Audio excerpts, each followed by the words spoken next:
चलिए क्लास को आगे कंटिन्यू करते हैं।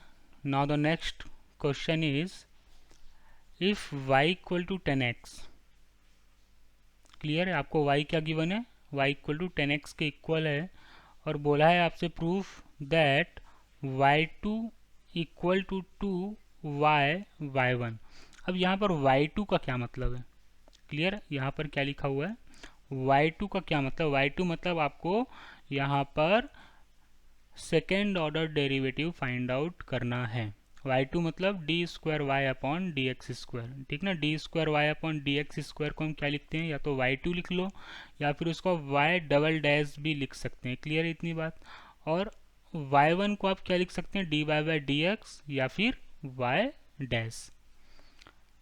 आपको कंफ्यूजन नहीं होना चाहिए, है ना। मीनिंग आपको सबका मीनिंग आपको यहाँ पर क्लियर होना चाहिए। क्लियर है इतनी बात?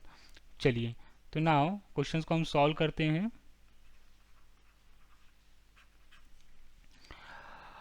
क्या गिवन है आपके पास? y equal to 10x। तो x के रिस्पेक्ट में हम इसका क्या निकाल लेते हैं? डिफरेंशिएशन। तो dy बाई डी एक्स कितना आ जाएगा? dy बाई डी एक्स आ जाएगा आपके पास 10x का जो डिफरेंशिएशन होता है वो होता है सेक स्क्वायर एक्स। क्या होता है? Sec square X. अच्छा, इस D Y by D X को हम क्या लिख सकते हैं? y1 भी लिख सकते हैं या फिर y डैश भी लिख सकते हैं। इन सब का मतलब एक ही होता है। क्लियर है? चलो अब इसका हम डबल डेरिवेटिव निकाल लेते हैं। क्लियर? तो y2 कितना है आपके पास ना? y2 को हम क्या लिख सकते हैं? y डबल डैश लिख सकते हैं। और y2 किसके इक्वल होता है? D square Y upon D X square के इक्वल होता है। क्लियर इतनी बात? तो अगर आपके पास D square Y upon D X square लिखा हुआ है या फिर y2 लिखा हुआ है या फिर y डबल डैश लिखा हुआ है, दोनों का मतलब यहाँ पर एक ही है। क्लियर? चलिए तुमको किसका डिफरेंशिएशन निकालना है? D upon D X sec square X का हमें क्या निकालना है? यहाँ पर डेरिवेटिव फाइंड आउट करना है। अच्छा, सेक स्क्वायर एक्स को हम ऐसा भी लिख सकते हैं क्या? यहाँ से अगर मैं स्क्वायर हटा दूँ और इस सेक एक्स के ऊपर होल स्क्वायर लिख दूँ, दोनों का मतलब यहाँ पर एक ही है। क्लियर हो रही बात? चलिए अब आपको पता है एक्स की पावर एन का D Y by D X कितना होता है? D upon D X, X की पावर एन होता है आपका एन इंटू एक्स की power N minus one. Clear है? तो इस फार्मूले को हम क्या करेंगे? यहाँ पर अप्लाई करेंगे। ठीक है, चलिए तो y2 कितना निकल के आ गया आपके पास ना? y2 इक्वल टू y2 कितना निकल के आ गया?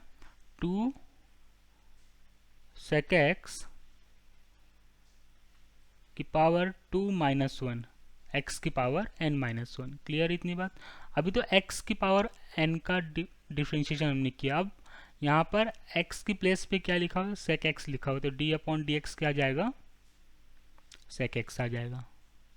क्लियर है? यहाँ पर हमने कौन सा रूल अप्लाई कर दिया? चेन रूल अप्लाई कर दिया। फंक्शन के अंदर फंक्शन यहाँ पर अप्लाई हो रहा है। क्लियर हो रहा है ना आपको? पिछली क्लास आपको यहाँ पर रिकॉल होती हुई नज़र आ रही होगी। क्लियर? तो y2 कितना आ गया आपके पास ना? y2 equal to 2 sec x, और sec x का जो डेरिवेटिव होता है वो क्या होता है? sec x into 10x। Clear? इसको हमने सिंप्लीफाई करके लिख लिया। तो 2 sec square x into 10x। Clear इतनी बात? अब 10x की वैल्यू क्या थी यहाँ पर? ये देखो 10x की क्या वैल्यू थी आपके ना? y equal to 10x। तो 10x की प्लेस पे हम क्या पुटअप कर सकते हैं? y पुटअप कर सकते हैं।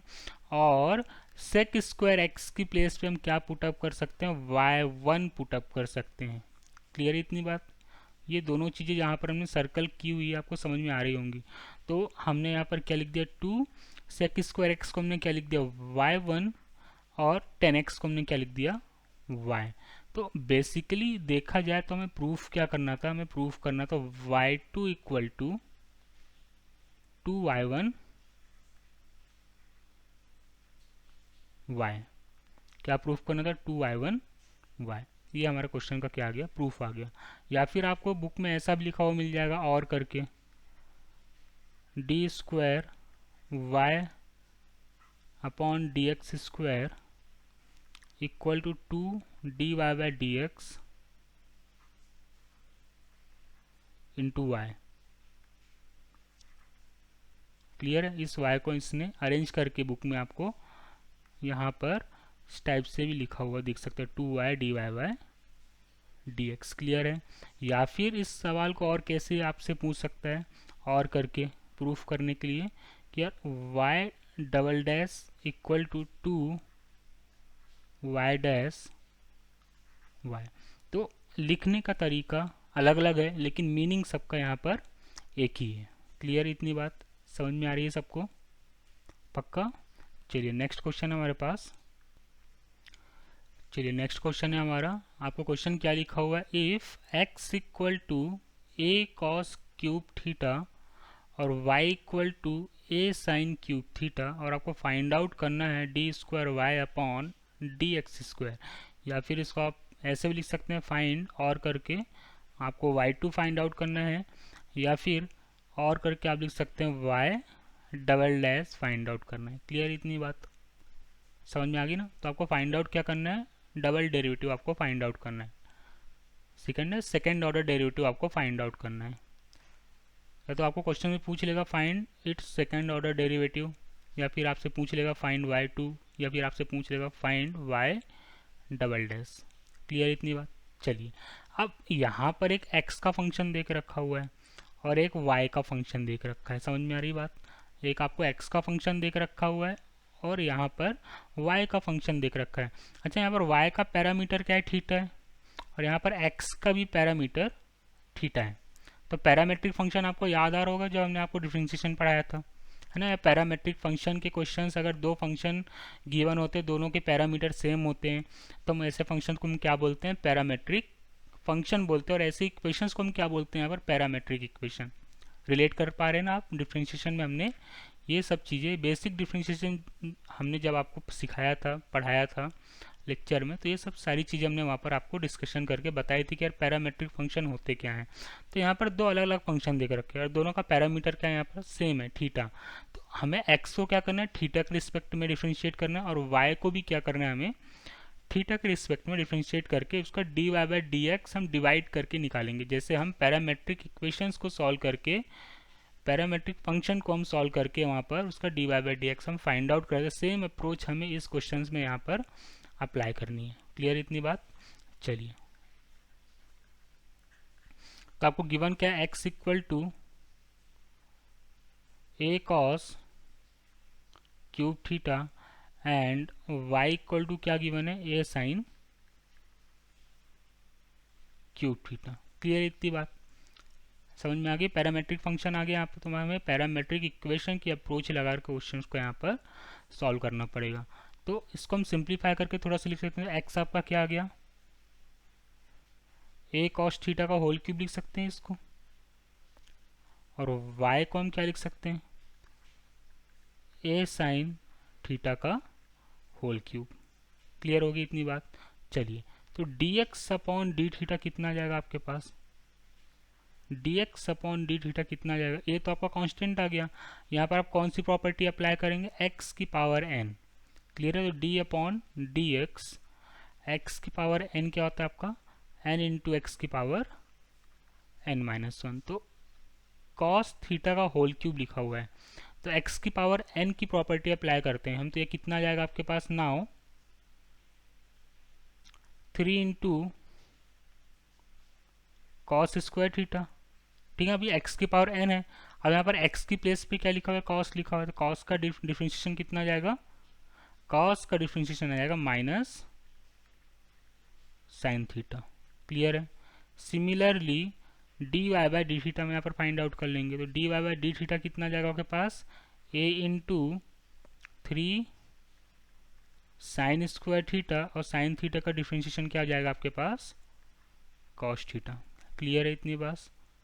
चलो, तो dx अपॉन डी थीटा कितना निकल के आ गया, dx अपॉन डी थीटा आ गया आपके पास minus 3a minus 3a sine theta cos square theta, और D Y by D theta कितना निकल के आ गया आपके पास, ना D Y by D theta equal to 3a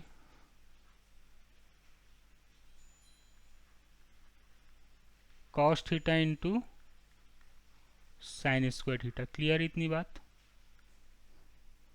clear हुई इतनी बात? चलिए अब हम क्या निकालते हैं यहाँ से, d Y by d x हम फाइंड आउट कर लेते हैं। तो D Y by d x आपका कितना आ जाएगा, तो now d Y by d x equal to,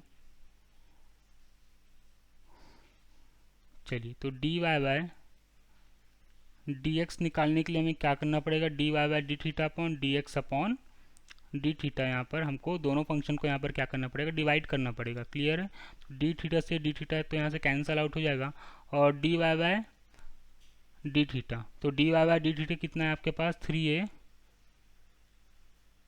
cos theta into sine square theta whole divide by -3a sine theta into cos square theta. Clear है? ये कॉस से cos तो cancel out हो गया, एक साइन से ये साइन कैंसिल आउट हो गया, और 3a से ये 3a कैंसिल आउट हो गया। तो बेसिकली आपने इसको सॉल्व किया, कितना का -10 थीटा।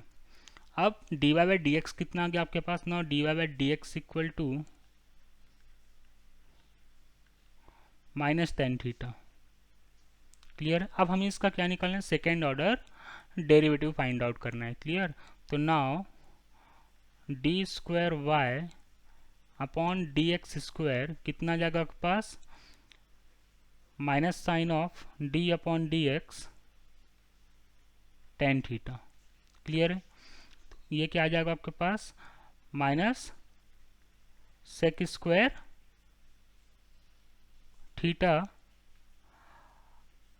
और थीटा का डेरिवेटिव कितना जाएगा, D theta upon D x. क्योंकि यहाँ पर हम एक्स के रिस्पेक्ट में डिफ्रेंशिएशन कर रहे हैं, लेकिन यहाँ पर फंक्शन क्या देख रखे हैं, थीटा के फॉर्म में देख रखे हैं। तो सेक स्क्वायर टेन थीटा का डेरिवेटिव आ जाएगा सेक स्क्वायर थीटा, और इस थीटा का कितना आ जाएगा, D theta upon D X. अब D theta upon D X की जो भी वैल्यूज हम यहाँ पर क्या कर देंगे, पुट अप कर देंगे। तो D x upon D theta, देखो तो D x upon D theta की क्या वैल्यूज थी आपके पास, -3a sine theta into cos square theta, और यहाँ पर आपको क्या करना है, D theta upon D X की वैल्यूज पुटअप करनी, मतलब ये इसका रेसिप्रोकल लिखा हुआ है। क्लियर है? तो मैं इसको सिंप्लीफाई करके यहाँ से क्या लिख लूँगा, now minus sec square theta minus sec square theta into D theta upon D X. तो D theta upon D X कितना आएगा, 1 upon -3a sine theta into cos square theta. Clear है इतनी बात? ये माइनस से माइनस साइन तो cancel out हो गया। क्लियर है? चलिए तो now D square Y upon D X square equal to क्या आ जाएगा आपके पास, सेक स्क्वायर थीटा को लिख देंगे 1 upon cos square theta into